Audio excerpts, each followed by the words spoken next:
Hi കൂട്ടുകാരി, എന്തൊക്കെയുണ്ട് വിശേഷം? ആവണീസ് വ്ലോഗിന്റെ പുതിയൊരു വീട്ടിലേക്ക് എല്ലാ കൂട്ടുകാർക്കും സ്വാഗതം. അപ്പോൾ നമ്മുടെ എല്ലാ കൂട്ടുകാരും സേഫ് ആയിട്ടും ഹാപ്പി ആയിട്ടും ഇരിക്കുമല്ലേ? ഞാനും വലിയ കുഴപ്പമൊന്നും ഇല്ലാതെ അങ്ങനെ പോകണം കേട്ടോ. അപ്പോൾ എന്തായാലും നമ്മളിപ്പോൾ കുറേ ആയില്ലേ കണ്ടിട്ട്. എനിക്ക് തോന്നുന്നു ഏകദേശം ഒരു 1 മന്ത് കഴിഞ്ഞാണ് നമ്മളിപ്പോൾ വീഡിയോ ഒക്കെ അപ്ലോഡ് ആക്കിയിട്ടും ഒക്കെ. അപ്പോൾ എന്തായാലും ഇന്നത്തെ നമ്മുടെ ഒരു വീഡിയോയുടെ മെയിൻ റീസൺ എന്താണെന്ന് വെച്ചാൽ നമ്മൾ ഒരുപാട് ദിവസമായാലും ഇപ്പോൾ വീഡിയോ ഇട്ടിട്ട്. അപ്പോൾ അതിൻ്റെ കാരണം എന്താണെന്നൊക്കെ ഞാൻ പറയാൻ വേണ്ടിയിട്ടാണ് ഇപ്പോൾ ഈ ഒരു വീഡിയോ ഇപ്പോൾ ചെയ്യുന്നത്. അപ്പോൾ നമുക്ക് ഇത്രയും ദിവസം എന്ന് പറയുമ്പോൾ ഈ ഒരു 1 മന്തോളം നമ്മൾ വീഡിയോ ഇടാൻ പറ്റിയൊരു മാനസികാവസ്ഥയിലോ കാര്യങ്ങളൊന്നും ആയിരുന്നില്ല. കാരണം നമ്മുടെ ലൈഫിലൂടെ കടന്നുപോയി നമ്മൾ ഒട്ടും പ്രതീക്ഷിക്കാതെ, അതുപോലെ തന്നെ നമ്മൾ ഒട്ടും നമുക്ക് ഉൾക്കൊള്ളാൻ പറ്റാത്ത ഓരോ സിറ്റുവേഷൻസ് ഒക്കെ ആയിരുന്നു നമ്മുടെ ലൈഫിൽ കടന്നുപോയിക്കൊണ്ടിരിക്കുന്നത്. ഇപ്പോഴും നമ്മൾ ആ ഒരു ഷോക്കിൽ നിന്ന് റിക്കവർ ആയിട്ടില്ല. പിന്നെ നമുക്ക് നമ്മുടെ ജീവിതമല്ല, അപ്പോൾ നമുക്ക് പല പ്രതിസന്ധികളും പല ഘട്ടങ്ങളും നമുക്ക് തരണം ചെയ്ത് വേണ്ടി വരും. അപ്പോൾ എന്തായാലും ഇനി ഡെയിലി വീഡിയോസ് ഇടാതിരുന്നാലും ശരിയാവില്ലല്ലോ. അപ്പോൾ എന്തായാലും നമ്മളെ സ്നേഹിക്കുന്ന ഒരുപാട് പേര് നമ്മൾക്ക് കമൻറ്റ് ബോക്സിലും അല്ലാതെ നമുക്ക് പേഴ്സണലായിട്ടൊക്കെ മെസ്സേജ് അയച്ച് ചോദിച്ചിട്ടുണ്ടായിരുന്നു, ചേച്ചി എന്താണ് വീഡിയോ നിർത്തിയോ, അതായത് എന്താണ് ഇനി യൂട്യൂബിൽ വീഡിയോസ് ഇടുന്നില്ലേ, നമ്മുടെ ചാനലൊക്കെ നിർത്തിയോ, അങ്ങനെയൊക്കെ ഒരുപാട് പേര് ചോദിച്ചിട്ടുണ്ടായിരുന്നു. അപ്പോൾ എന്തായാലും നമ്മുടെ വീഡിയോസ് കാണാൻ വേണ്ടിയിട്ട് ഒരുപാട് പേർക്ക് താല്പര്യമുണ്ട്. അതുകൊണ്ട് തന്നെ ഡെയിലി വീഡിയോസ് ഇടാൻ ശ്രമിക്കുക ചേച്ചി എന്നൊക്കെ പറഞ്ഞ് ഒരുപാട് മെസ്സേജൊക്കെ നമുക്ക് വന്നിട്ടുണ്ടായിരുന്നു. അപ്പോൾ എനിക്ക് ആ ഒരു സിറ്റുവേഷനിൽ എനിക്ക് കറക്റ്റായിട്ട് അവർക്ക് റിപ്ലൈ കൊടുക്കാനൊന്നും പറ്റിയിട്ടുണ്ടായിരുന്നില്ല. അപ്പോൾ എന്തായാലും എല്ലാവർക്കും ഉള്ളൊരു റിപ്ലൈ ആയിട്ട് ഈ ഒരു വീഡിയോയിലൂടെ ചെയ്യാമെന്ന് വിചാരിച്ചു. അപ്പോൾ അതുകൊണ്ടാണ് ഞാനിപ്പോൾ ഈ ഒരു വീഡിയോ ചെയ്യുന്നത്. അപ്പോൾ നമ്മുടെ ലാസ്റ്റ് വീഡിയോ കണ്ടവർക്ക് അറിയാമായിരിക്കും നമ്മൾ എന്നാണ് ലാസ്റ്റ് വീഡിയോ അപ്ലോഡ് ആക്കിയിട്ടുള്ളത്. അപ്പോൾ ആ ഒരു അപ്ലോഡ് ആക്കിയതിന് ശേഷം പിറ്റത്തെ ദിവസം ഞാൻ ഒരു വീഡിയോ ഷൂട്ട് ചെയ്തുകൊണ്ടിരിക്കുന്നതിൻ്റെ ഇടയിലായിരുന്നു എനിക്ക് എൻ്റെ വീട്ടിൽ നിന്നൊരു അർജൻറ്റായിട്ടൊരു കോള് വന്നത്. അപ്പോൾ ആ ഒരു കോള് വന്നപ്പോൾ ഞാൻ നോർമലായിട്ടുള്ളൊരു കോള് വീട്ടിൽ സാധാരണ വിളിക്കുമല്ലോ നമ്മളെ, അത് അങ്ങനെയാണെന്നാണ് ഞാൻ വിചാരിച്ചത്. പക്ഷേ ആ കോൾ എടുത്തതിന് ശേഷമാണ് എനിക്ക് മനസ്സിലായത് അതിന് സാധാരണ ഒരു കോളായിരുന്നില്ല എന്ന്. അപ്പോൾ ആ ഒരു കോളിൽ എങ്ങനെയാണെന്ന് വെച്ചാൽ സാധാരണ സംസാരിക്കുന്ന രീതിയിലായിരുന്നില്ല, സൗണ്ടൊക്കെ ഇടറിയിട്ടായിരുന്നു അവിടുന്ന് വീട്ടിൽ നിന്ന് സംസാരിച്ചിട്ടത്. അപ്പോൾ തന്നെ എനിക്ക് എന്തോ ഒരു അപാകത ഉണ്ടെന്ന് മനസ്സിലായിട്ടുണ്ടായിരുന്നു. പിന്നെ അവർ പറഞ്ഞു അമ്മയ്ക്ക് സുഖമില്ല, അപ്പോൾ ഇതുപോലെ ഹോസ്പിറ്റലിലേക്ക് കൊണ്ടുപോകണമെന്ന്. പിന്നെ നമ്മൾ നേരെ വീഡിയോ ഒക്കെ അവിടെ നിർത്തിയിട്ട് നമ്മൾ നേരെ ഹോസ്പിറ്റലിലേക്ക് പോവുകയാണ് ചെയ്തത്.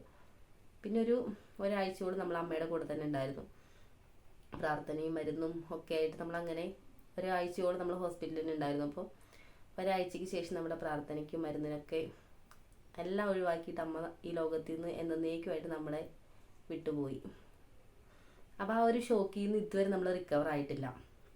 അപ്പോൾ അതുകൊണ്ട് തന്നെ ആ ഒരു ടൈമിൽ വരുന്ന മെസ്സേജിന് റിപ്ലൈ കൊടുക്കാനോ കാര്യങ്ങളൊന്നും നമുക്ക് പറ്റുന്നുണ്ടായിരുന്നു. കാരണം എല്ലാവർക്കും ഊഹിക്കാവുന്നേ ഉണ്ടായിരുന്നു. കാരണം അത്രയും കാലം നമ്മുടെ കൂടെ താങ്ങും തണലൊക്കെ ആയിട്ട് നിന്ന ഒരാൾ പെട്ടെന്ന് നമ്മളിൽ നിന്ന് ഈ ലോകത്തിൽ നിന്ന് തന്നെ ഇല്ലാതാവുക എന്ന് പറയുമ്പോൾ ഇനി നമുക്ക് ആ ഒരാളെ സ്വപ്നങ്ങളിലൂടെ മാത്രമേ കാണാൻ പറ്റുള്ളൂ. ആ ഒരു ഇതൊക്കെ നമുക്ക് അനുഭവിച്ചവർക്ക് എത്രത്തോളം അതിൻ്റെ ഒരു ഇത് ഉണ്ടാവും നമുക്ക് മനസ്സിലാക്കാവുന്നതേ ഉള്ളൂ. അപ്പോൾ എന്തായാലും ആ ഒരു സിറ്റുവേഷനിലായിരുന്നു നമ്മളപ്പോൾ 2 ആഴ്ചയോളം പിന്നെ അതിൻ്റെ ചടവും കാര്യങ്ങളൊക്കെ ആയിട്ട് ഞാൻ എൻ്റെ വീട്ടിൽ തന്നെ ആയിരുന്നു. അപ്പോൾ നമ്മുടെ ആവണിക്കുട്ടി ഉണ്ടായിരുന്നു കേട്ടോ. അപ്പോൾ അതിൻ്റെ ഇടയിൽ അവൾക്ക് ചെറിയ രീതിയിൽ പനിയൊക്കെ ഉണ്ടായിരുന്നു. അപ്പോൾ പനി ഉണ്ടായിരുന്നപ്പോൾ തുടക്കത്തിൽ തന്നെ നമ്മൾ തൊട്ടടുത്തൊരു വീടിൻ്റെ അടുത്ത് തന്നെ ഒരു ക്ലിനിക്ക് ഉണ്ടായിരുന്നു. അപ്പോൾ ആ ക്ലിനിക്കിൽ കൊണ്ടുപോയിട്ട് മെഡിസിനൊക്കെ കൊടുത്ത് വലിയ കുഴപ്പമില്ലാതെ വരുമായിരുന്നു. പിന്നെ 2 ആഴ്ച കഴിഞ്ഞതിന് ശേഷം ചടങ്ങൊക്കെ കഴിഞ്ഞിട്ട് ഞാൻ ഇവിടെ ഏട്ടൻ്റെ വീട്ടിലേക്ക് അട്ടപ്പാടിയിലേക്ക് വന്നിട്ടുണ്ടായിരുന്നു. അപ്പോൾ എൻ്റെ വീട്ടിലത്തെ അവിടുത്തെ കാലാവസ്ഥ അതുപോലെ തന്നെ ഇവിടെ ഏട്ടൻ്റെ വീട്ടിലത്തെ കാലാവസ്ഥ രണ്ടും നല്ല രീതിയിൽ ഡിഫറെൻ്റ് ഉണ്ട്. അപ്പോൾ എന്തായാലും അവിടെ നിന്ന് ചെറിയ രീതിയിൽ പനി സ്റ്റാർട്ട് ചെയ്തിട്ടുണ്ടായിരുന്നെങ്കിലും ഇവിടെ വന്നപ്പോൾ ആ പനി നല്ല രീതിയിൽ അങ്ങ് കൂടിയ. പിന്നെ നമ്മൾ രാത്രി അന്ന് തന്നെ പിന്നെ വെച്ചുകൊണ്ടിരിക്കേണ്ട കുഞ്ഞല്ലേ എന്ന് വിചാരിച്ചിട്ട് നമ്മൾ രാത്രി തന്നെ നമ്മൾ ഹോസ്പിറ്റലിലേക്ക് കൊണ്ടുപോയി. ഹോസ്പിറ്റലിൽ കൊണ്ടുപോയി നമ്മളിവിടെ അട്ടപ്പാടി ട്രൈബൽ സ്പെഷ്യാലിറ്റി ഹോസ്പിറ്റലാണ് കൊണ്ടുപോയിട്ടുണ്ടായിരുന്നത്.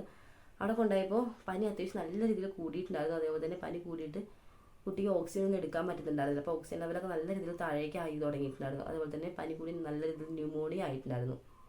പിന്നെ അവിടെ നമ്മൾ ആംബുലൻസിലേക്കാണ് പോയത്. അപ്പോൾ അവിടെ നിന്ന് നേരെ നമ്മളെ പെരിന്തൽമണ്ണ ആൽഷിഫയിലേക്ക് ഷിഫ്റ്റ് ചെയ്യുകയാണ് ചെയ്തത്.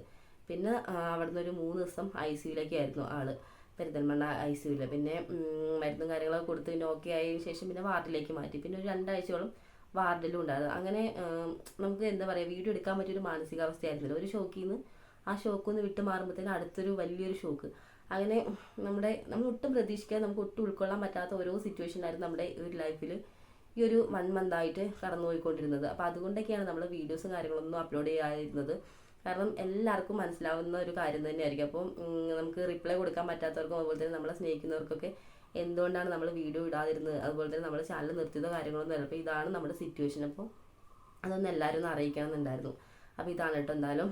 അപ്പോൾ നിങ്ങൾ ഇതുവരെ നമുക്ക് തന്ന ഒരു സ്നേഹവും അതുപോലത്തെ സപ്പോർട്ട് തുടർന്നും നമ്മുടെ വീഡിയോസിന് ഉണ്ടാവുമെന്ന് പ്രതീക്ഷിക്കുന്നു. കാരണം ഇപ്പോൾ കുറച്ചായാലും നമ്മൾ വീഡിയോസൊക്കെ ഇട്ടിട്ട്. അപ്പോൾ എന്തായാലും ഇനി വരുന്ന ദിവസങ്ങളിൽ വലിയ കുഴപ്പമില്ലാതെ നമ്മൾ ദൈവത്തിൻ്റെ അനുഗ്രഹം ഉണ്ടെന്നുണ്ടെങ്കിൽ നമ്മൾ കുഴപ്പമില്ലാതെ വീഡിയോസൊക്കെ ഇട്ടിട്ട് മുന്നോട്ട് പോകാനാണ് ശ്രമിക്കുന്നത്. അപ്പോൾ എന്തായാലും കൂടെ നിങ്ങളുടെ എല്ലാവരുടെയും സപ്പോർട്ട് ഉണ്ടെങ്കിൽ മാത്രം നമുക്ക് നല്ല രീതിയിൽ മുന്നോട്ട് പോകാൻ വേണ്ടി പറ്റുള്ളൂ. അപ്പോൾ എല്ലാവരും സപ്പോർട്ട് ചെയ്യുന്ന വിചാരിക്കുന്നത്. അപ്പോൾ എന്തായാലും നമുക്കിനി അടുത്ത അടിപൊളി വീഡിയോസ് ആയിട്ട് കാണാം. അപ്പോൾ എന്തായാലും tata bye bye, see U.